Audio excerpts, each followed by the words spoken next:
Boa tarde! Começa agora a cobertura do primeiro dia do Enem 2012. Durante todo o sábado você confere aqui informações sobre as provas, trânsito, previsão do tempo, além de dicas para candidatos e familiares. Nessa edição, a nutricionista Carmenzita Pinto Coelho fala como deve ser a alimentação de quem se prepara para a maratona de provas. Veja agora no Circuito Especial Enem 2012.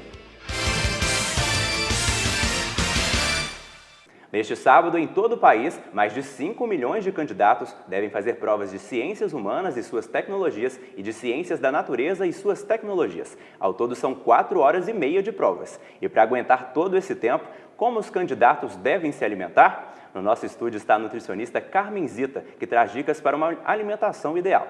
Carmen, muito boa tarde, obrigado pela entrevista. Eu que agradeço o convite. Carmen, para começar, eu já fui candidato do Enem. E a dica que me deram foi uma alimentação mais suave, mais leve nas proximidades da prova. Qual que é a importância disso para um bom desempenho no Enem? Então, Vitor, nós precisamos realmente dos nutrientes de uma forma geral, inclusive para o funcionamento do cérebro. No entanto, o processo digestivo, a digestão em si, ela requer alguma energia também. Então, para que o estômago não fique sobrecarregado, nós recomendamos alimentos que sejam mais leves para essa digestão e que seriam, então, mais ricos em carboidratos e mais pobres em proteínas de difícil digestão.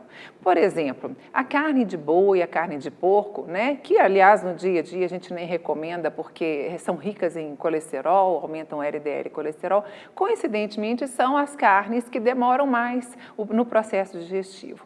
Quando ela está ali parada no estômago, esperando essa digestão, há muita concentração da corrente sanguínea no estômago para essa digestão. Então, reduz, né, digamos assim, reduz o fluxo energético que você teria no cérebro, tanto que a pessoa tem sono, né, depois de uma digestão, de uma alimentação mais rica em carnes, de uma maneira geral. Então, o que a gente recomenda é que ela tenha, desde a parte da manhã, ao longo dos dias, de uma forma geral, uma alimentação mais saudável, né, que isso vai ser bom também, não só para o rendimento durante a prova, mas para a própria memória. Por exemplo, se você troca a carne pelo peixe, além dele ser de uma digestão muito mais fácil, porque ele tem menos gordura, né, o peixe tem um ômega 3, que é muito bom para o cérebro, né, ajuda a compor as membranas celulares, ajuda nas sinapses também, de uma certa forma, né. Essa alimentação ela tem que ser muito rica também em verduras e legumes, de uma maneira geral, porque com essas vitaminas, que são as vitaminas principalmente do complexo B e as vitaminas antioxidantes, eu também vou ter, é necessário para poder ter uma transformação, por exemplo, da glicose em energia e dos nutrientes necessários, por exemplo, os aminoácidos que a gente come na forma de proteínas, né, eles não servem somente para repor as proteínas do corpo estruturais, eles servem também para formar os neurotransmissores. Então, a proteína é importante sim, mas em excesso ela vai trazer esse inconveniente em relação à digestão. Sim, e Carmen, falando da primeira refeição do dia, o café da manhã, é importante, né? Tem que ser importante. Reforçado, mas Isso. tem algumas ressalvas, alguns alimentos não são recomendáveis. Como é que é a sugestão para o cardápio dessa primeira refeição? Então, o interessante é que a pessoa coma pães integrais, por exemplo, porque os pães integrais têm muito mais vitamina B1, que é importante para a transmissão também, para a energia do sistema nervoso. A B1 transforma a glicose em energia, né? Então, pão integral, em vez de usar queijo, presunto, usa um queijo mais leve, tipo cottage, pode passar uma geleia junto, né? A quantidade, claro, que varia de pessoa para pessoa, né?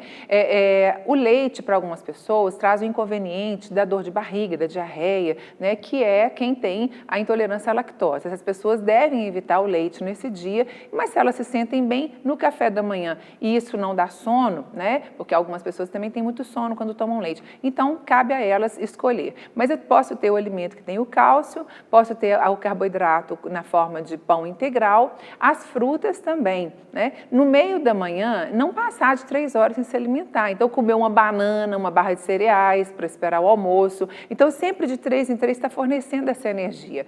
E no almoço, né, como eu disse, comer uma carne branca, de preferência, ou peixe ou frango, sendo que o peixe ainda traria o benefício do ômega 3, né? O arroz, o feijão, normalmente, algum carboidrato, uma batata, além do arroz, e a salada. A pessoa ficando bem alimentada e com um alimento que não vai, por exemplo, não tenha fritura, não tenha queijos e presunto nessa refeição, né? Ela realmente vai ter uma digestão um pouquinho mais tranquila e vai ter a energia trabalhando por ela durante a tarde, na prova. Agora, Carmen, então a questão do horário, dos intervalos das refeições, como é que deve ser feito? Do café para o almoço, do almoço para o horário de prova, que é às 1h da tarde? Então, esse intervalo de manhã, a gente recomenda que não passe de 3 horas mesmo. Então, às vezes a pessoa ainda vai demorar um pouquinho para almoçar, por isso que deve ter uma banana, uma barra ou um ou outro, por exemplo, depende da pessoa, antes do almoço. E do almoço, durante a prova, que dura de 1h até as 18h, é ideal que não fique esse tempo todo em jejum. Então, após o almoço, aproximadamente 3 horas depois, a pessoa já pode estar com alguma fonte energética. Que fonte energética?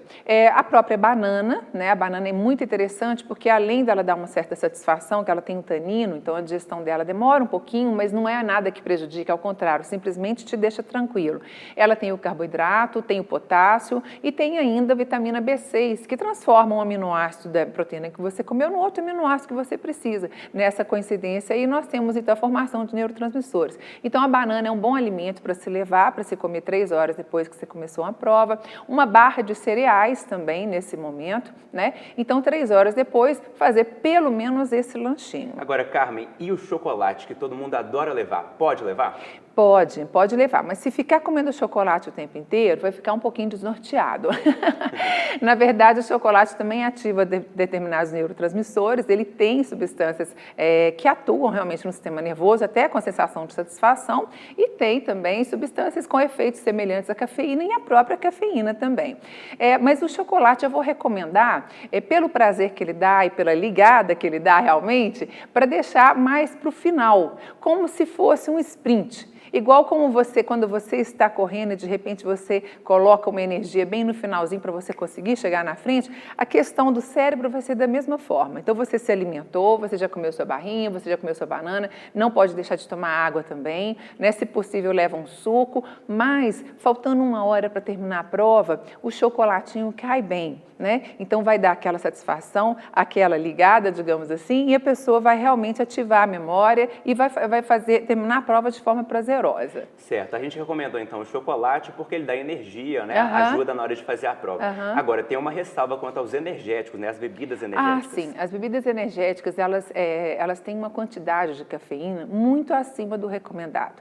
Às vezes, uma lata, por exemplo, pode ter até, dependendo do fabricante, até 7 vezes o que tem numa lata de Coca-Cola ou o que tem numa xícara de café expresso, né? Aqui eu já não preconizo o uso dos refrigerantes, a gente já sabe que os refrigerantes, de uma maneira geral, principalmente esses que têm a cor mais escura, têm as substâncias cancerígenas, né? Então a gente não recomenda. E ele também, a cafeína, o que acontece? Ela mascara a energia verdadeira que você poderia estar tendo. E quando ela está em excesso, se não for, por exemplo, na forma de uma xícara de café, que aí seria viável, mas é um momento em que você não pode fazer isso, por isso eu recomendo o chocolate, né? Essa bebida energética, tendo 7 vezes a xícara do café, ela pode trazer consequências contrárias. A pessoa fica tão agitada que ela não consegue se concentrar.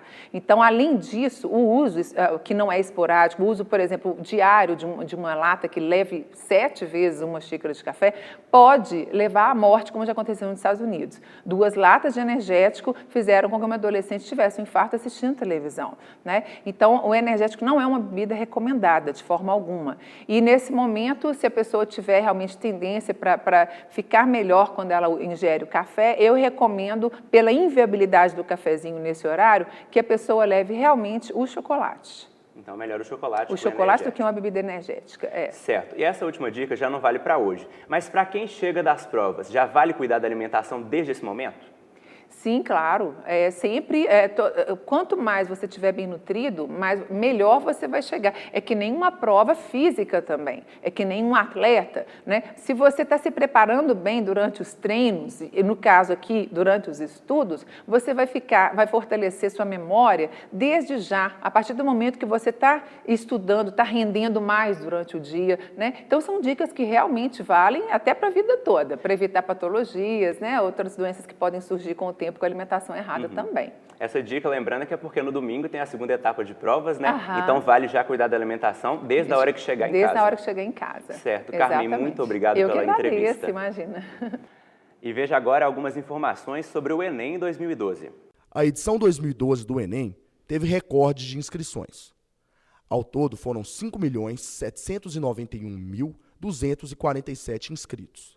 São Paulo registrou o maior número de candidatos, 1.068.517. Minas Gerais foi o segundo, com 723.644. Em todo o país, 28.295 candidatos solicitaram atendimento especial por serem pessoas com necessidades especiais.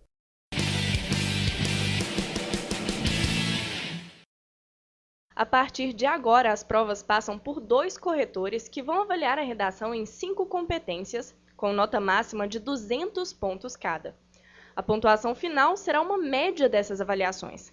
Caso haja uma diferença de mais de 200 pontos entre essas notas ou de 80 pontos na nota de qualquer uma das competências, a prova será reavaliada por um terceiro corretor. Se essa discrepância permanecer, uma banca avaliadora será convocada. Ao fim do processo, o candidato terá acesso à correção final da prova. Esta edição fica por aqui. Daqui a pouco voltamos com mais informações. Acompanhe também a cobertura do Enem 2012 na Rádio FMG Educativa. A frequência é 104,5. Até logo!